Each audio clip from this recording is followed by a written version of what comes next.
महाजनपद।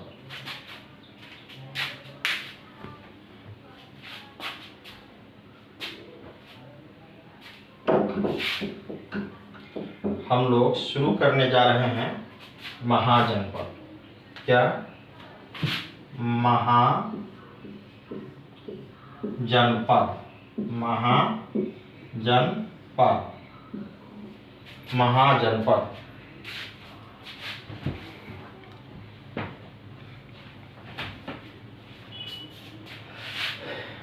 देखिए, पिछली कक्षा में जब हम लोग वैदिक काल पढ़ रहे थे तो वैदिक काल के दो भाग थे, ऋग वैदिक काल और उत्तर वैदिक काल। तो ऋग वैदिक काल जिसकी अवधि हम लोगों ने 1500 BC से 1000 BC तथा उत्तर वैदिक काल जिसकी अवधि हम लोगों ने 1000 से 600 BC के बीच पढ़ा। तो ऋग वैदिक काल में जो व्यवस्थाएं और प्रथा थी उसमें बहुत कुछ बदलाव हुआ और वह उत्तर वैदिक काल में देखने को मिला। इसी उत्तर वैदिक काल में 16 महाजनपद की भी चर्चा आई है, जो कहा जाता है ईसा पूर्व 6ठी शताब्दी का काल था। और इसका प्रमाण कहाँ से मिला है? बौद्ध ग्रंथ अंगुत्तर निकाय से, बौद्ध ग्रंथ अंगुत्तर निकाय से। तो ये महाजनपद है, दिख रहा होगा महाजनपद। तो ये इस संस्था का गठन कब हुआ? उत्तर वैदिक काल में। कब हुआ? उत्तर वैदिक काल में। यह अवधि कौन सी थी? ईसा पूर्व 6ठी शताब्दी का काल था। ईसा पूर्व 6ठी शताब्दी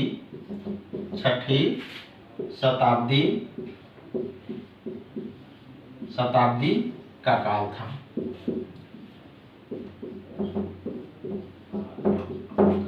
ठीक है।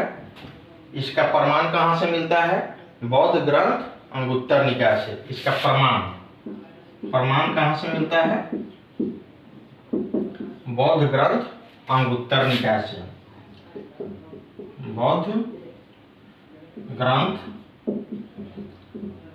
अंगुत्तर निकाय से, अंगुत्तर निकाय से।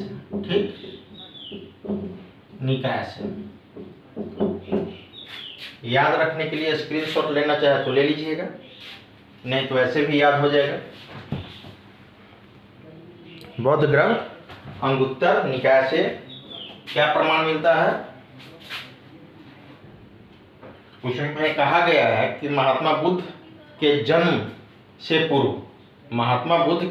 पूर्व भारत 16 खंडों में विभाजित था, जिसको कहा गया महाजनपद।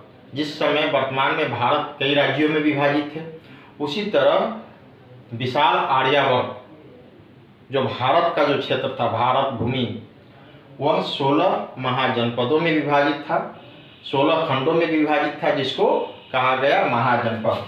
तो बौद्ध ग्रंथ अंगुत्तर निकाय में किसकी चर्चा है कि महात्मा बुद्ध के जन्म से पूर्व भारत 16 महाजनपदों में विभाजित था। ठीक है, याद रखेंगे। यह भी आई है। महात्मा बुद्ध के जन्म से पूर्व भारत 16 महाजनपदों में विभाजित था और प्रत्येक महाजनपद का राजा होता था, जो वहां की शासन व्यवस्था को सुचारू रूप से चलाता था।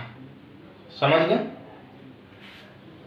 तो ये है। और सवाल इस तरह से कभी कभी कंफ्यूज करके पूछ देता है कि, या पूछ सकता है, ऐसा भी है कि 16 महाजनपद की उत्पत्ति किस काल में हुई? तो ऐसा भी पूछ सकता है कि उत्तर वैदिक काल में। ठीक है। और ऐसा भी पूछ सकता है महात्मा बुद्ध के जन्म से पूर्व, ऐसा भी पूछ सकता है। एक ईसा पूर्व 6ठी शताब्दी की भी चर्चा कर दे सकता है कि ऑप्शन दे दे, और न दे ईसा पूर्व 6ठी शताब्दी भी मेंशन कर सकता है। तो देखिए, इस चीज को आप माइंड में रखेंगे। एक तो कि भारत 16 महाजनपदों में विभाजित कब था? उत्तर वैदिक काल में। ठीक है, कब था? तो उत्तर वैदिक काल में। उसके बाद इसमें जो है सो यह भी चर्चा आ सकता है कि यह ईसा के जन्म के 6ठी शताब्दी पूर्व, ठीक है, 6ठी शताब्दी ईसा पूर्व में 6ठी शताब्दी ईसा पूर्व की भी चर्चा आ सकती है। ऐसा भी है कि क्या ये 16 महाजनपदों की उत्पत्ति महात्मा बुद्ध के जन्म के बाद हुई या पहले, तो पहले हुई। और इसकी चर्चा किस बौद्ध ग्रंथ में मिली है, तो बौद्ध ग्रंथ अंगुत्तर निकाय में। एक 16 महाजनपद है और इसकी राजधानियां हैं, उसका अपना कार्य क्षेत्र है। तो यह याद करना थोड़ा क्लिष्ट लगता है लोगों को, लेकिन याद तो करना पड़ेगा, क्योंकि आपको पढ़ना है तो इसे याद करना पड़ेगा। याद करने का एक ट्रिक के रूप में हम बतला रहे हैं, ट्रिक कहें या तरीका कहें। ट्रिक हर चीज़ के लिए सही नहीं होता है, लेकिन इसको ट्रिक नहीं कहें। ये अपना ये माइंड को सेटअप करने का चीज़ है। जैसे कि जो 16 महाजनपद है, वर्तमान में भारत के किसी न किसी राज्य में वो क्षेत्र पड़ता था। तो हमको देख लेना है कि बिहार में कौन कौन से महाजनपद का क्षेत्र था, उत्तर प्रदेश में कौन कौन से क्षेत्र था। लगभग हम बात करें तो 2 ही स्टेट में लगभग 10 महाजनपद हो जाएंगे। यदि बिहार और उत्तर प्रदेश की बात करें तो 10 महाजनपद इसी में है, बाकी बचा 6, एक पाकिस्तान में, 11 हो गया। दक्षिण भारत का एकमात्र जनपद असम, जो गोदावरी, कृष्णा और गोदावरी नदी के किनारे है, तो 12। फिर बच गया 4, एक राजस्थान में, मत्स्य, वो 13। फिर हरियाणा का कुछ क्षेत्र है 14। तो इस तरह से माइंड में रखेंगे तो ये महाजनपद आपको याद हो जाएंगे और कोई बड़ी बात नहीं है। साथ ही याद रखने के लिए आप जो है मैप का भी सहारा लेंगे, एटलस का इस्तेमाल करेंगे। देखेंगे कि उत्तर प्रदेश में बदायूं जिला में कौन सा बदायूं जिला है, फर्रुखाबाद है, फैजाबाद है। जिस जिस क्षेत्र में इन महाजनपदों का विस्तार था उसको आप एटलस की सहायता से यदि देखेंगे तो आपका ज्योग्राफी भी कंप्लीट होगा और मैप से भी सवाल आते हैं। समझ गया? तो पहले हम बिहार से शुरू करते हैं। वर्तमान बिहार में मार्कर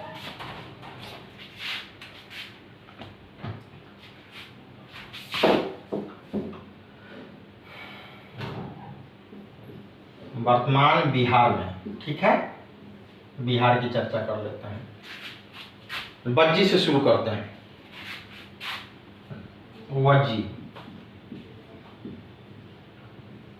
वज्जी से शुरू कीजिए या मगध से शुरू कीजिए या अंग से शुरू कीजिए, ठीक है। तो वज्जी की राजधानी कहाँ थी? वैशाली। वज्जी की राजधानी थी वैशाली। इसके अंदर आने वाला क्षेत्र संपूर्ण तिरहुत प्रमंडल, जिसमें मुजफ्फरपुर, सीतामढ़ी, शिवहर, पूर्वी चंपारण, पश्चिमी चंपारण ये सब आ जाएंगे। और मिथिला, दरभंगा का क्षेत्र पूरा, मिथिला प्रमंडल, दरभंगा प्रमंडल का। तो इसमें मुख्य रूप से मुजफ्फरपुर या तिरहुत प्रमंडल का मुख्यालय है, मुजफ्फरपुर, दरभंगा, यही सब क्षेत्र पड़ेगा, ठीक है, बिहार में। दूसरा मगध,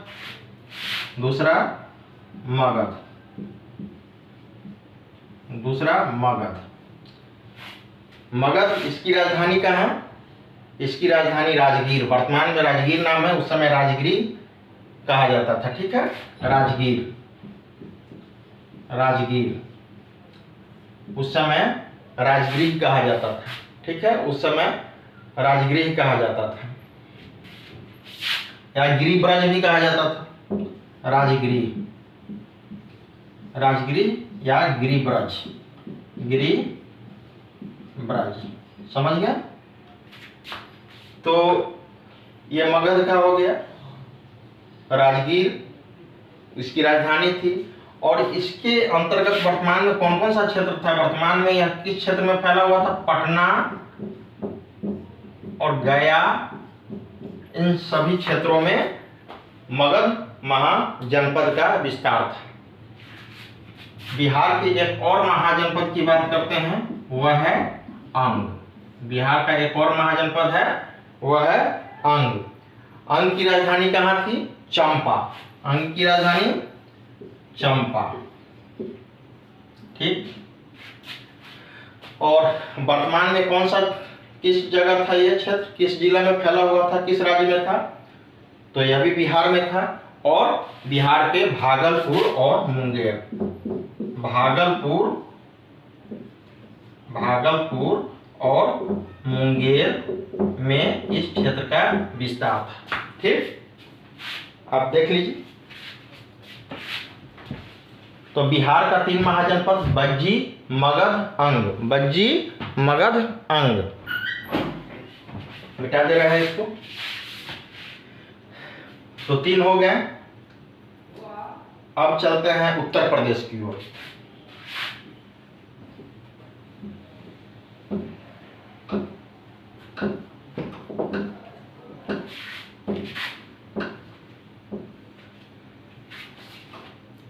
अब उत्तर प्रदेश की ओर चल रहे हैं।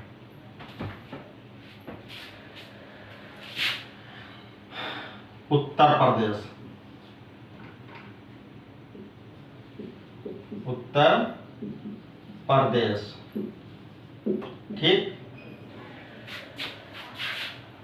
उत्तर प्रदेश में हम शुरू करते हैं काशी से। हम शुरू करते हैं काशी, जिसको बनारस भी कहा जाता है, लेकिन उस समय काशी जो है महाजनपद के रूप में अलग ही विख्यात था और उसकी राजधानी कहाँ थी? वाराणसी, ठीक है, बनारस।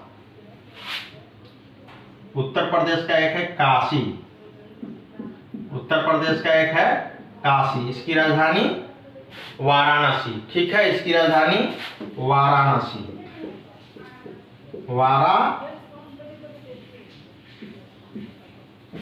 काशी, इसकी राजधानी वाराणसी। और इसके अंतर्गत क्षेत्र है बनारस के आसपास का क्षेत्र है, बनारस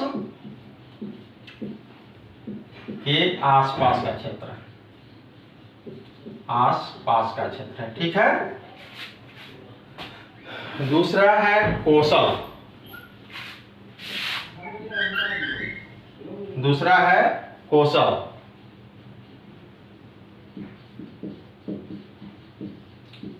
कोसल, कोसल की राजधानी कहाँ है? कोसल की राजधानी श्रावस्ती, कोसल की राजधानी श्रावस्ती, ठीक है। दूसरा है कोसल, कोसल की राजधानी श्रावस्ती। इसके आसपास जो है सो अयोध्या, फैजाबाद इत्यादि कुछ क्षेत्र आते हैं। अयोध्या जो है इसी महाजनपद के अंतर्गत था, रामायण का अयोध्या, ठीक है, अयोध्या, अयोध्या, फैजाबाद।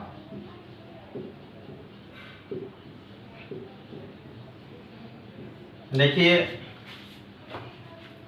एक सवाल आया है कि उत्तर वैदिक काल में 2 महाकाव्य की बात कही गई है, और वो काव्य था रामायण, और वो काव्य है, था नहीं है, रामायण और महाभारत, ठीक है।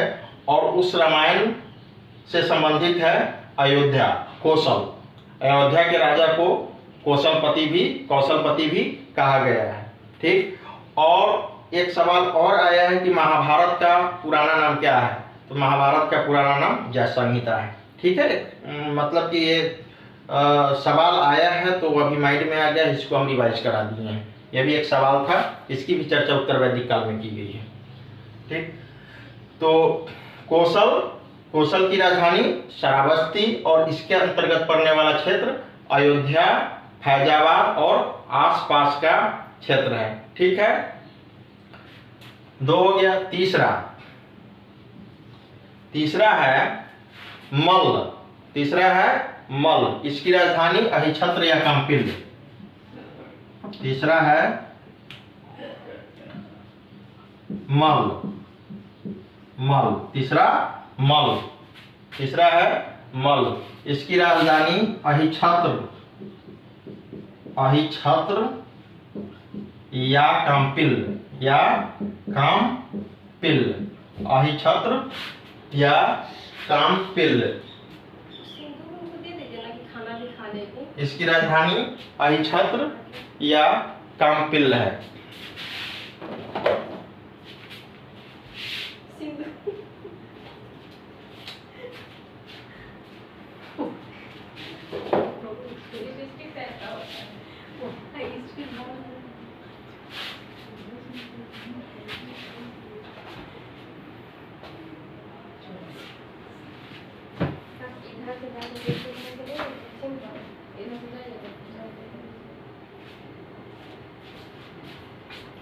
हाँ, मल की राजधानी अहिछत्र या काम्पिल्य, ठीक है।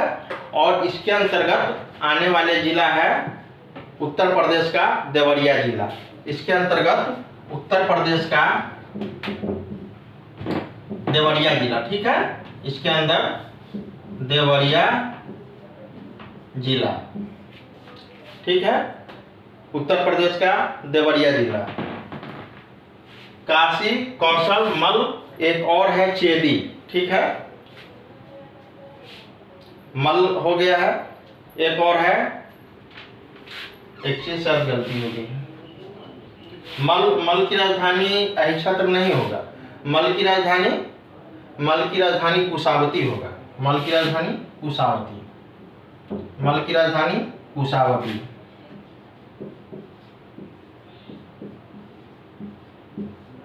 मल की राजधानी कुशावती, ठीक है।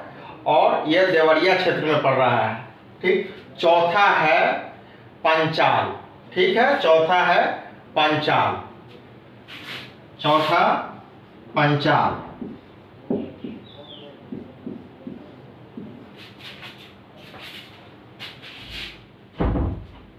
चौथा है पंचाल। तो ये पंचाल है, इसकी राजधानी थी अहिछत्र या काम्पिल्य। पंचाल की राजधानी थी अहिछत्र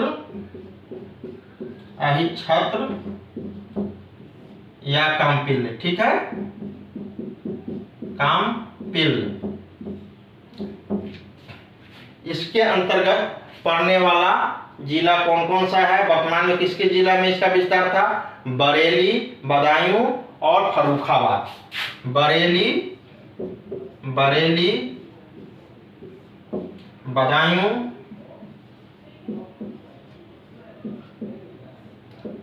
फर्रुखाबाद। बरेली, बदायूं और फर्रुखाबाद, ठीक। तो उत्तर प्रदेश में चर्चा की काशी का, कौशल का, मल्ल का, पंचाल का, स्क्रीनशॉट ले लीजिए। उसके बाद 3 और बचे हैं उत्तर प्रदेश में, उसकी चर्चा कर देते हैं।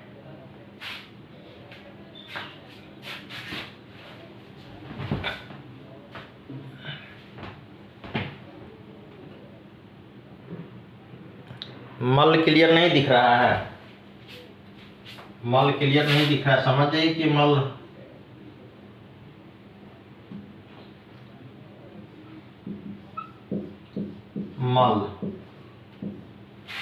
मल,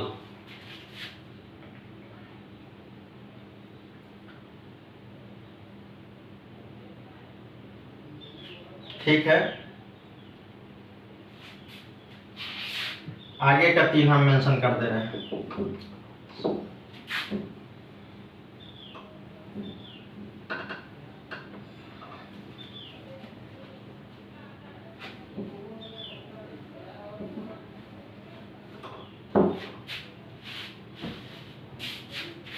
वत्स की चर्चा सर नहीं किए हैं।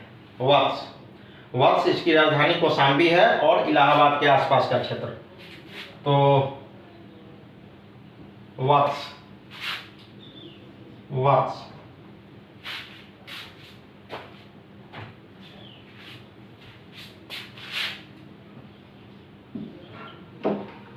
Marker, 1 minute.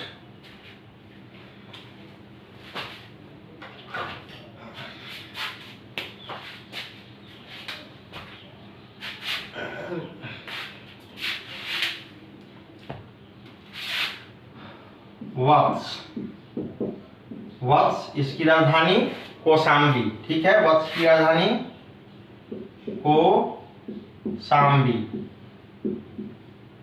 और इसके अंतर्गत इलाहाबाद के आसपास का क्षेत्र आता है। इलाहाबाद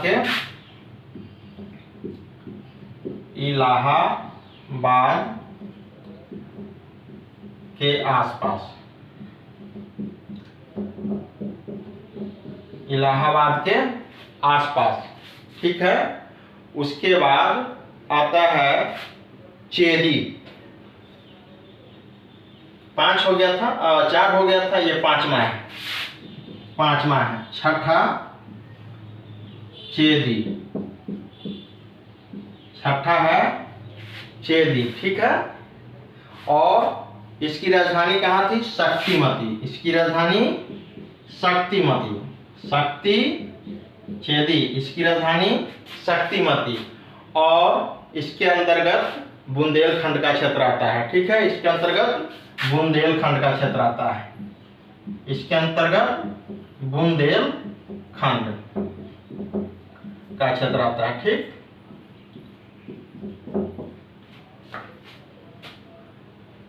एक और बच गया इसमें, सूरसेन। उत्तर प्रदेश का एक और महाजनपद सूरसेन। इसकी राजधानी कहाँ थी? मथुरा। इसकी राजधानी मथुरा। और इसके अंतर्गत मथुरा तथा आसपास का क्षेत्र आता है, मथुरा तथा आसपास, मथुरा तथा आसपास, ठीक है। तो ये हो गया उत्तर प्रदेश का। इस प्रकार बिहार और उत्तर प्रदेश के महाजनपदों की चर्चा हम लोगों ने किया। बिहार और उत्तर प्रदेश के महाजनपद जिसकी संख्या कुल मिलाकर 10 हो गई, और अब बच गए 6। तो मान लेते हैं कि एक मेजर पोर्शन आप लोग को याद जब हो गया तो 6 और आसानी से याद हो जाएगा। एक है दक्षिण भारत का एकमात्र महाजनपद, कौन था? तो असमक। वैसे ही याद हो जाएगा, ये खुद ही भी है, ये कई बार पूछा भी गया है। दक्षिण भारत का एकमात्र महाजनपद असमक। दक्षिण भारत का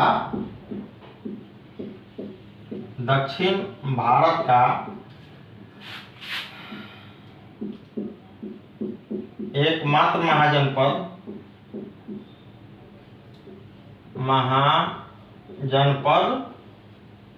कौन है? असमक। असमक, ठीक है, असमक। असमक। इसकी राजधानी पोतना या कोटन। इसकी राजधानी पोतना या कोटन, ठीक है। इस वर्तमान में यह क्षेत्र कहाँ था? तो कृष्णा और गोदावरी नदी घाटियों में। कृष्णा और गोदावरी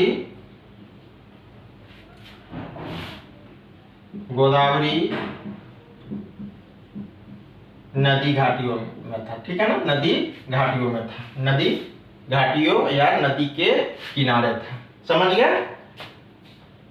तो दक्षिण भारत का एकमात्र महाजनपद असमक है, जिसकी राजधानी पोतना या कोटन। और ये कहाँ है? कृष्णा और गोदावरी नदी के आसपास का क्षेत्र है, या कृष्णा या गोदावरी नदी घाटी का क्षेत्र है, या कहे तो कृष्णा या गोदावरी नदी के किनारे वाला क्षेत्र है। तो दक्षिण भारत का एकमात्र महाजनपद असमक। कितना हुआ? 11। भारत का एकमात्र महाजनपद, भारत का एकमात्र महाजनपद जो विदेश में है वह कौन है? वह है गांधार। गांधार। इसकी राजधानी कहाँ थी? तक्षशिला। तक्षशिला इसकी राजधानी थी। तक्षशिला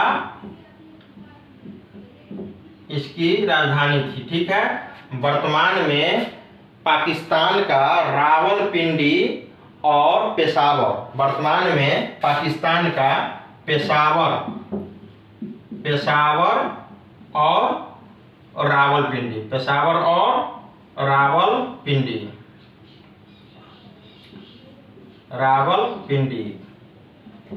ठीक है। ये हो गया। एक महाजनपद कहाँ है? जम्मू कश्मीर में, ठीक है। एक महाजनपद है जम्मू कश्मीर में, जिसका नाम है, नोट कर लिए, जिसका नाम है कंबोज। और जम्मू और कश्मीर का राजौरी एवं हजारा क्षेत्र इसके अंतर्गत आता है, ठीक है।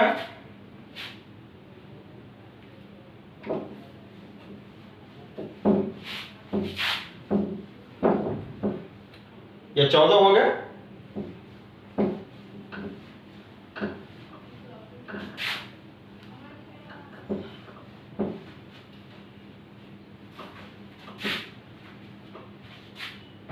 नहीं 14 नहीं। चलिए, जैसे कि बिहार और यूपी मिलाकर 10, दक्षिण भारत 11, पाकिस्तान वाला 12, और ये कंबोज की चर्चा करेंगे वो 13वां होगा। कंबोज, कंबोज,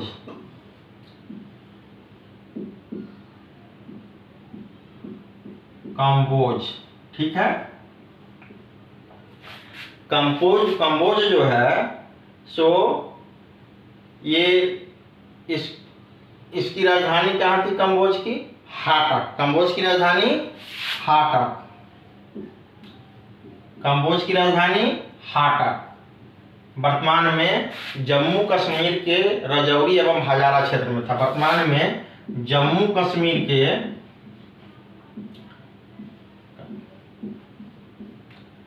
ये याद रखिएगा आप लोग, ये क्षेत्र का नाम लिख देते हैं, रजौरी एवं हजारा क्षेत्र, रजौरी एवं हजारा क्षेत्र एवं हजारा, ठीक है। इसका विस्तार जो है पाकिस्तान और अफगानिस्तान था, लेकिन फिर भी यह भारत का माना जाता था। इसका कारण क्या है? इसका कारण है क्योंकि इसकी राजधानी जो है सो भारत में थी। राजधानी से डिसाइड किया जाता है किसी कंट्री का। यदि एग्जाम्पल के रूप में आप मान लीजिए कि यदि भारत की राजधानी, जिस समय हमारा देश आज़ाद हुआ है उस समय यदि भारत की राजधानी पाकिस्तान या कराची होता तो इतिहास के पन्नों में यह दर्ज होता कि पाकिस्तान से भारत अलग हुआ है, ठीक है। लेकिन चूंकि राजधानी तो दिल्ली थी, इसलिए इतिहास के पन्नों में यह दर्ज हुआ कि भारत से पाकिस्तान अलग हुआ, और वहाँ के इतिहास में भी यही पढ़ाया जाता है कि हिंदुस्तान से हमारा मुल्क अलग हुआ, ठीक। जिस तरह से 15 नवंबर 2000 ईस्वी को बिहार से झारखंड अलग हुआ, तो चूंकि संयुक्त बिहार की राजधानी कहाँ थी? पटना थी, और पटना अभी बिहार में ही है, तो क्या कहा जाता है? बिहार से झारखंड अलग हुआ, न कि झारखंड से बिहार अलग हुआ। जानकारी के लिए एक चीज और बतला दें कि 15 नवंबर को झारखंड जो है अलग राज्य बना 15 नवंबर 2000 को, तो किसके जन्म दिवस पर? आदिवासी नायक या क्रांतिकारी नेता बिरसा मुंडा के जन्म दिवस के अवसर पर हुआ। के अवसर पे झारखंड को अलग राज्य बनाया गया। ये अलग राज्य बनाना था, लेकिन दिन वही तय किया गया। और जान ले कि 15 नवंबर 1875 ईस्वी को बिरसा मुंडा का जन्म हुआ, ठीक है। तो समझ गए कि राजधानी का क्या इंपॉर्टेंस होता है। नहीं तो ये सवाल होता है ना कि विदेश में हमारी दो महाजनपद थी, हमारे दो महाजनपद थे, ऐसे तो कई क्या चर्चा कर दिया जाएगा। लेकिन राजधानी से देखा जाता है, राजधानी जिस देश में होता है वही माना जाता है, वहीं से उसका इनिशिएट माना जाता है। तो जैसे कि तक्षशिला ये हो गया, गांधार हो गया, ठीक है, तो भारत के 16 महाजनपद थे, लेकिन वर्तमान में वो भारत में नहीं है, क्योंकि उसकी राजधानी जहाँ थी तक्षशिला, वो तक्षशिला भारत में नहीं है, वर्तमान में पाकिस्तान में है। समझ गए? तो हम लोग देख लिए कि बिहार और उत्तर प्रदेश मिला के 10 महाजनपद, ठीक। दक्षिण भारत का एकमात्र 11, उसके बाद जो है जम्मू कश्मीर का 12, जम्मू कश्मीर का जो है वो 12, पाकिस्तान का एकमात्र, मतलब कि विदेश का एकमात्र, विदेश में अभी जो एकमात्र महाजनपद है, जो भारत के 16 महाजनपद की चर्चा की गई है हमारे भारतीय इतिहास में, उसमें एक मात्र महाजनपद है जो पाकिस्तान में है, विदेश में है, वह है कौन? वह है गांधार। गांधार चर्चा कर दिए है ना, इसकी गांधार की तो चर्चा कर दिए हैं। तो यह 13वें नंबर का है, ठीक। एक 14 में राजस्थान का एकमात्र महाजनपद जो राजस्थान में है वह है मत्स्य, वह है मत्स्य। इसकी राजधानी विराटनगर, मत्स्य की राजधानी विराटनगर, नगर, ठीक। और वर्तमान में जयपुर एवं उसके आसपास का क्षेत्र इसके अंतर्गत है। जयपुर एवं आसपास, ठीक है, जयपुर एवं आसपास। 14 हो गया। मध्य प्रदेश में भी एक महाजनपद था। मध्य प्रदेश में भी एक महाजनपद था और उसका नाम है अवंती, ठीक है,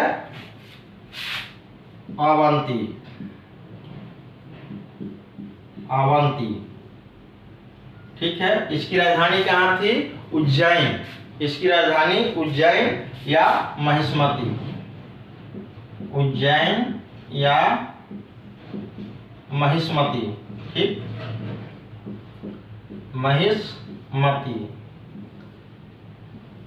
इसके अंतर्गत मध्य प्रदेश का मालवा क्षेत्र, मध्य प्रदेश का मालवा क्षेत्र, ठीक है, मध्य प्रदेश का मालवा क्षेत्र।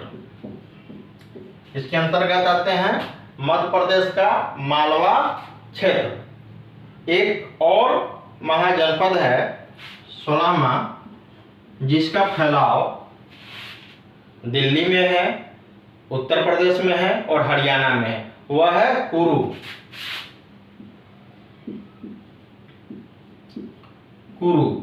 कुरु महाजनपद। इसकी राजधानी कहाँ थी? तो इंद्रप्रस्थ। इसकी राजधानी का क्या नाम था? तो इंद्रप्रस्थ। वर्तमान में जो है इसके अंतर्गत आधुनिक दिल्ली है, आधुनिक दिल्ली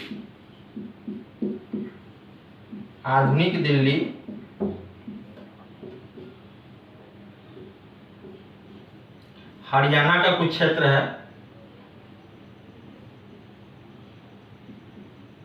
हरियाणा का कुछ क्षेत्र है और उत्तर प्रदेश का जो है सो मेरठ आता है, उत्तर प्रदेश का मेरठ, ठीक। तो ये थे 16 महाजनपद और इसके अंतर्गत जो भारत का संपूर्ण विधि व्यवस्था केंद्रित था।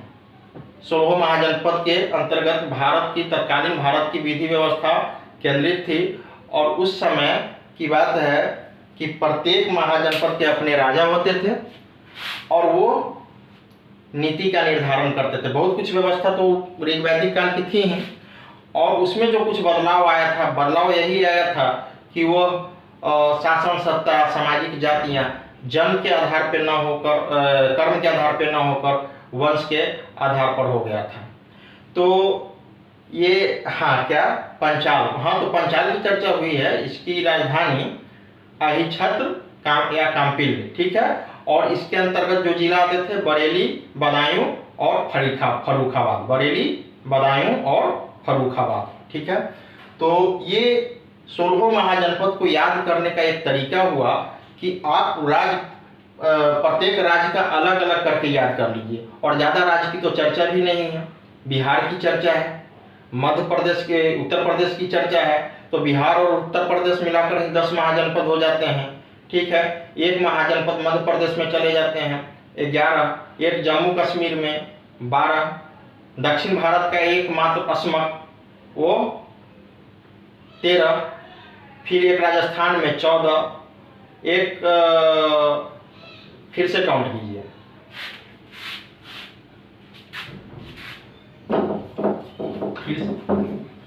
निष्कर्ष के रूप में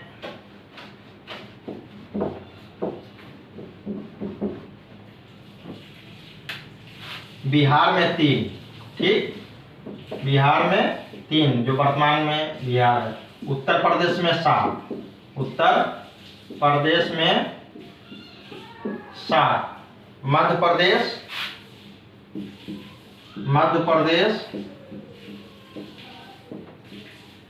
1,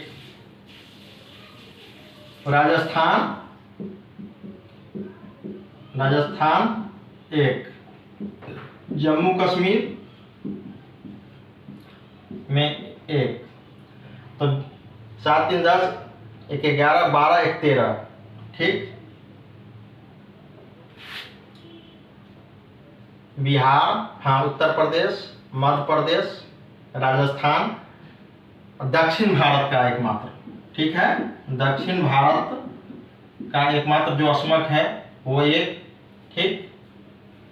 तो 3 7 10 बिहार का हो गया, उत्तर प्रदेश का हुआ, मध्य प्रदेश का हुआ, राजस्थान का हुआ, जम्मू कश्मीर का हुआ और दक्षिण भारत का हुआ।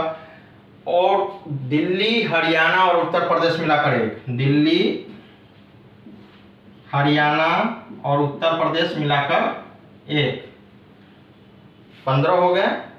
और पाकिस्तान का एक,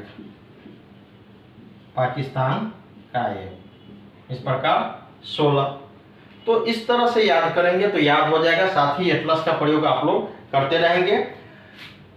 7 3 10 11 12 13 14 15, हाँ ठीक है, याद करते रहेंगे। और फिर अगला तरीका हम यह भी कुछ और का बतलाएंगे, जैसे कि अशोक के 14 शिलालेख, उसको कैसे याद रखा जाए, वो भी याद रखना इंपॉर्टेंट है, वो भी चुटकी में याद हो जाएगा, ठीक है। तो ये रहे अब तक के प्रमुख क्लास, 16 महाजनपद के विषय में चर्चा हुई है। फिर इसी तरह से अगले क्लास के लिए हम लोग संपर्क करेंगे, मिलेंगे और अगले क्लास में कुछ और टॉपिक के साथ आएंगे। तब तक के लिए धन्यवाद।